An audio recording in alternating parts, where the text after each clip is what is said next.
The Medieval Festival at Fort Tryon Park, hosted by NYC Parks, Washington Heights, and Inwood Development Corporation, and the Fort Tryon Park Trust, took place on September 29th, 2013. The event brought the Middle Ages to life in the park, including authentic period music, dance performances, and a joust between knights. The festival took place in the area surrounding the cloisters, a branch of Metropolitan Museum of Art, and featured costume vendors selling medieval crafts and food. The location for Fort Tryon Park, specifically the area around the cloisters. The event aimed to create an atmosphere of a medieval market town complete with banners, flags, and costume performers and guests. The annual medieval festival at Fort Tryon Park and the cloisters had been canceled due to budgetary COVID reasons, according to the Fort Tryon Trust. There is no medieval festival scheduled for 2023 or 24. The last medieval festival was held on October 2nd, 2022. Although there is some talk of maybe possibly 2026, but there's a lot of organization to get ready. This is an AI generated report because I did a search, and of course now everything is AI.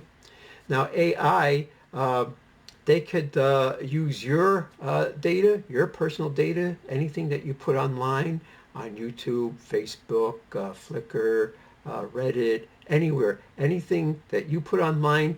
AIs are just scraping that to train themselves, and even the main guy who is running one of these AI outfits says, "Oh, that's the model we got to use," or because blah blah blah. You know. So all right, they're saying copyright laws be damned and all that stuff. AI gets to rip your stuff and make derivative works from it. So I feel no qualms about using this AI report in this little introduction. Ooby-doo, it's everyone's famous boomer and vintage lens enthusiast. Today we're going to look again at the Sigma Compact Hyper Zoom 28 to 200 millimeter 3.5 to 5.6 macro lens made in Japan. I bought this used many years ago. I ran it a lot on this camera, and I bought it used, but it might have been close to $100 back in before 2013. Maybe I got it in 2010 or something. So I had an earlier version of this that was mechanically sound, but optically it was very soft. So then I read that they updated the optical formula, and yeah, they did update the optical formula, and it was better optically, but now it's mechanically sucky. Well, mechanically, this all works, but what the problem was the autofocus. Wouldn't autofocus correctly on this camera, the Canon XT, 8 megapixel DSLR. It had the Canon mount, the right contacts. I also think that it wasn't stopping down correctly. That could have been a compound problem of two things. So I used it extensively for a couple of years, and it fell by the wayside because I think there was something wrong with it. I picked it up many years later, and I went to the park, and the thing just crapped out. There was something wrong with it. But when it worked really good. This thing should have been a key lens that anyone would want to have and collect. Now, I suppose there are good examples out there. If you got a good example, maybe you keep it. What was it? It was quality issues that like 30% of them were no good or something. I don't know. It's hard to find them used on the market, and the ones I see are as is, or they have specific issues with them. So I went to the Renaissance Fair at the Cloisters in Tryon Park, which is in the state of New York. If you're in New Jersey, you cross over at GWB, you go up a couple miles, and there it is. Well, my girlfriend wanted to go, and she was my activity coordinator, and I said, sure, let's go. And what happened is this thing wouldn't autofocus. Suppose I wanted to focus on something near to focus on something far. Even if I was pointed a little bit like this at something else, it would not pick up the autofocus I want. Other times it was almost perfect. Other times it was perfect.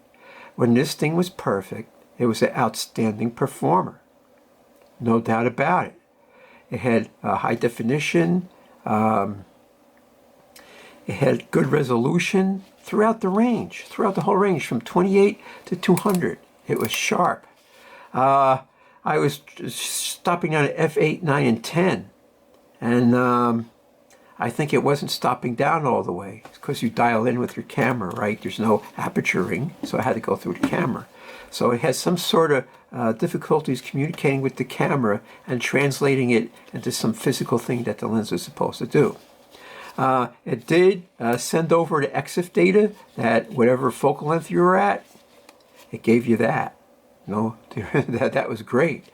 So I was getting a lot of blurry pictures. I was using fast shutter speed, so 500 a second, 640. So even at 200, that should have stopped unintentional camera motion. So I got a lot of good pictures, but I was getting a lot of bad pictures. Sure, sometimes it freaked me out. The picture, some impossible picture it would take, and then some lame brain picture it wouldn't do, right? So it did like bright light, had excellent color, matched with this camera, and like I said, the optical qualities were good. And this is a problem with the single lenses of that era, is when they had an excellent optical formula, there's always something mechanically wrong with the device. When it was mechanically sound, then the optics were weak. Now, there is a manual switch here, right? You could go into manual, but with these type cameras, back in the day, they didn't have a full focusing screen. It was more of what they call an aerial screen. So no matter how hard you tried, you just couldn't see the exact perfect focus. Even if you slap one of those magnifying things on, you just see that it just wouldn't focus right because it was a screen. These cameras wanted you to rely on autofocus. Canon lenses, oh, they were like 90% hits, right? But on the XT, it didn't like other manufacturers. Maybe they didn't have the exact implementation or formulation, and it just went hook in right with the camera. The XTI didn't care what brand of camera, lens you put on the camera, it would autofocus, and it was happy with anything. So that's, I had so many troubles with single lenses that I refused to buy them anymore. I bought quite a number of brand new ones. The 35mm f1.4, I bought a 8mm fisheye, and I bought a whole slew of used lenses that, well, they just had issues, mostly mechanical. So there's that. They say, oh, Sigma upgraded their game now, and yeah, you see the price of Sigma lenses; they're at the $1,000 range, and even used, some of them are going for close to $1,000. So. Well, be that as it may, I have a bad experience with it. Oh, look, they put a red ring on it to make you think it's an L lens.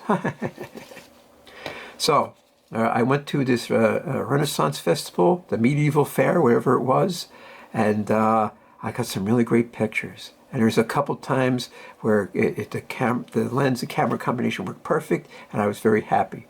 The exposures were always right on the money, but did seem to the highlights always seemed overexposed. I don't know. So we're going to look at the slideshow, and you're going to see that I sharpened almost all of them. And in the beginning I was saying, well, this one looks okay, that one's okay. No, I just went down the line and sharpened everything. So I had to adjust the highlights on a lot of them, but that was about it. Just the highlights, and sometimes that will mean you using a level adjust or a highlight adjust, and I sharpened them. And I got really excellent results. This is Rebel XT's 8 megapixel. I found the ratio of 28 to 200 to be really excellent on an APS-C type crop sensor. So I said, well, I wonder if I could find a good one of these. Well, I couldn't. So I purchased a cheap Tamron. Oh, and it came in different flavors. Like, I don't know how many versions they made of this before they continue this, or they change the optical formula or upgrade it to mechanics or whatever. And same thing with Tamron. They made a whole slew of quote-unquote upgrades, and they just added gobbledygook, like a ED, IF, a spherical, and all that good stuff. So I'm going to see how this Tamron turns out as compared to this. But like I said, this should have been a contender. This should be the lens that everyone is looking for. Oh, I want to get one of these. You got to get one of these, but it's not. They're, even on the used market, you just don't see them. I guess people got pissed off and threw them out or something, or I don't know what to say. But your mileage may vary. So without further ado, why don't we just jump right into this slideshow. Now, I took a whole bunch of pictures. I was there for 3 hours. You're going to watch a 10-minute slideshow, and I'm going to compress that 3 hours into 10 minutes of these still pictures. I mean, these cameras didn't take movies back in the day, so what can I say? But let's jump right into the slideshow, shall we? I spent 3 hours at this medieval festival, and I got there right when they had some opening parade of all the cosplayers. I guess some of the outfits were authentic and some are whimsical. A lot of the gals, if they were so endowed, wore low-cut blouses. It's a good thing I took geology when I went to college because it makes me appreciate cleavage. I thought this guy had a stuffed animal, but that was his baby. These are the dancer ladies. You'll see them later in the slideshow. I was there for 3 hours and I compressed it into like 10 minutes. This guy in the middle, he was a juggler. He did pretty good. He looked like he was authentic, dressed. This bunch of people look authentic. All these knights, they were authentic. I mean, they had armorers who make this stuff. And one guy was hawking his wares there, and it's super expensive. I like this guy's masks. There's a guy who looks like a perfect knight with the beard and everything. These guys are anonymous. This guy in the yellow, he was some sort of referee or something to make sure the knights don't kill each other. The nickel Shakespearean girls. These are snot flickers someone was selling. Tons of people all over. No expectation of privacy. I mean, you were a spectator, but you were part of the spectacle. And that's what this whole thing was about. Oh, the camera freaked out in this sign, so I had to over sharpen it. These are the environments around the cloisters, pretty built up, huh? This is across the Hudson River, some monastery or something. These section of photos, the lens camera combination worked really good. So I was pleased with that. I was just adjusting the highlights because all these, look at, here's the two monks. Which one was the father and which one was the brother? I was adjusting the highlights. This bridge came up blurry, had to over sharpen it. The people in the front were in focus, but the bridge was not. Here's the MC. He looked like he was authentically dressed. See this one guy with the Delta helmet? Oh, here's the real knights, the police, the mounted police. Here's one of my fellow photographers. Everyone was taking pictures, everyone. It was like, you see these white stripes? The camera lens combination was blowing out those white stripes, and I had to adjust the levels and the highlights. I like this Black Knight, like he was the scariest man.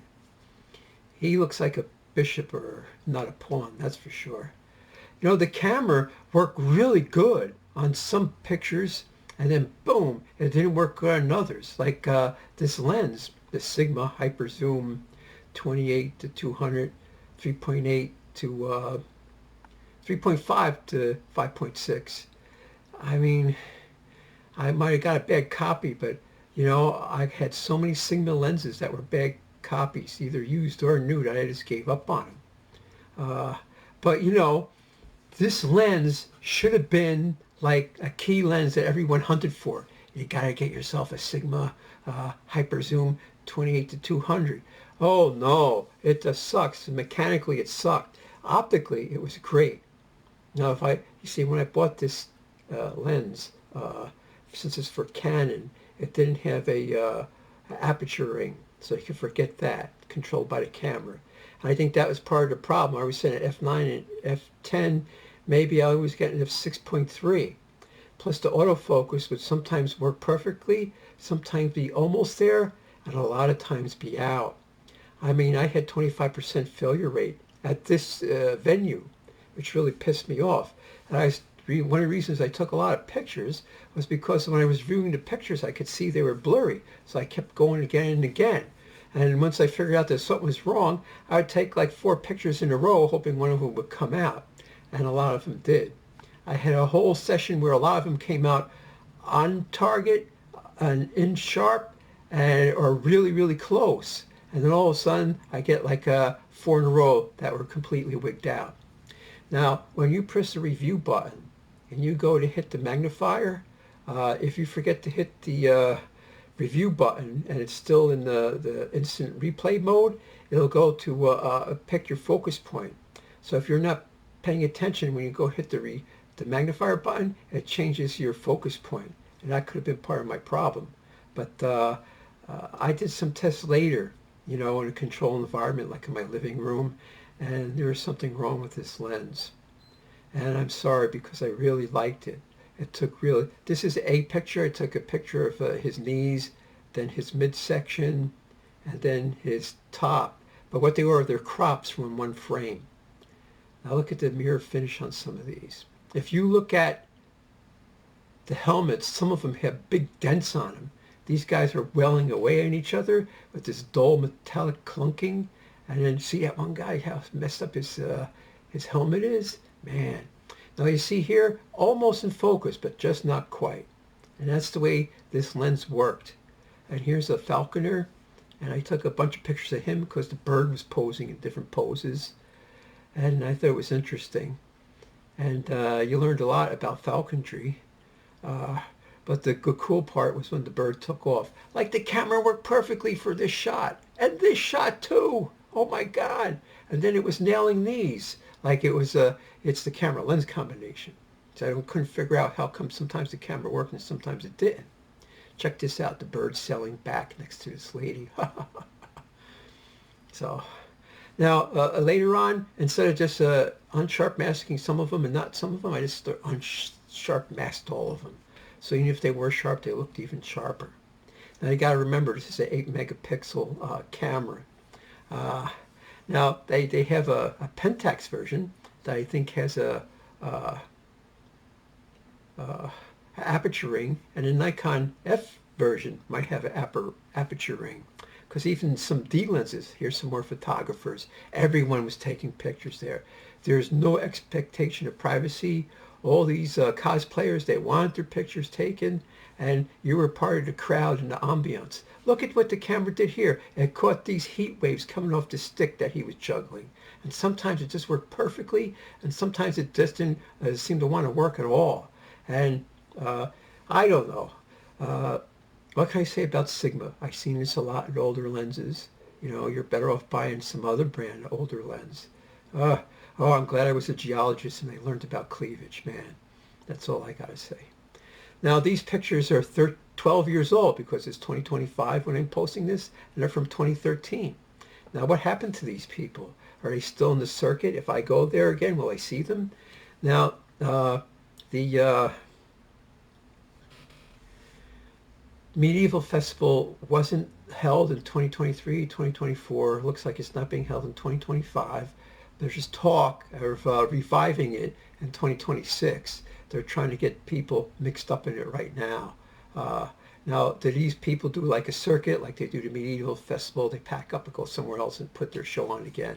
Check out the horses. They were into it. I call this guy Blackie. And here's Silver, the white one. He was so white that he looked like a ghost. And I had to adjust the levels for the highlights to get it to look like a horse. So that was another thing. I don't know if that's a camera issue or a lens issue. But the rest of the photo looked like it was properly exposed. So I don't know what to think. And look at the crowds in the background. Everyone was totally into it, like checking it out. Oh, and I just want to say one thing. Admission was free. And like my girlfriend at the time, she found all this cool stuff to do for free. Wow, I really like that. And I paid for all the incidentals, like a meal, transportation, stuff of that nature. And so they had some banners. The cloisters does look like some sort of medieval encampment or something. These ladies are the dancers. They were lining up for professional portraits, so I took it. Now what they do is they jump up in the air. I was trying to get pictures of them with their feet off the ground. Now these ladies all had looked like ballerina slippers, but the lady with the green shoes had heels, and she seemed to be able to jump the highest. I wonder if they were green. Does that mean she was Irish? I don't know. What do I know? So, and then even these, the highlights are overblown, and I had to adjust them and make them look normal. And here's some of the wares. The vendors were selling masks. I didn't look at the prices. Buddhas, some of them were 12 inches tall, some of them were 3 feet tall. I guess they had smaller ones. They had strange pavilions with things happening. The Sigma Hyper Zoom 28 to 200, stay away from it. If you could get one for free or for $5, yeah, play around with it. See what results you get.